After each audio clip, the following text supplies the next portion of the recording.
Pansin nyo ba yung mga restaurant na inaabot na ng ilang taon? Nakatayo pa din kahit wala naman gaanong kumakain? Sa unang tingin, parang napakasamang negosyo. Pero ang totoo, minsan hindi talaga restaurant ang tunay na negosyo nila.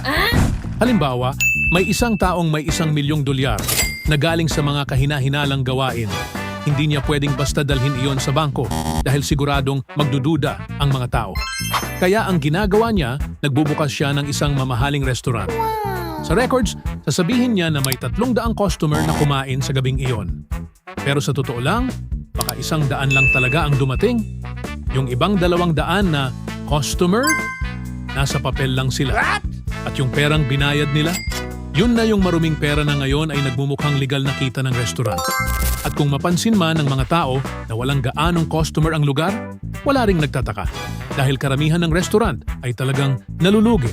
Kaya minsan, ang pinakamahalagang customer ng restaurant ay yung mga customer na hindi kailanman dumating.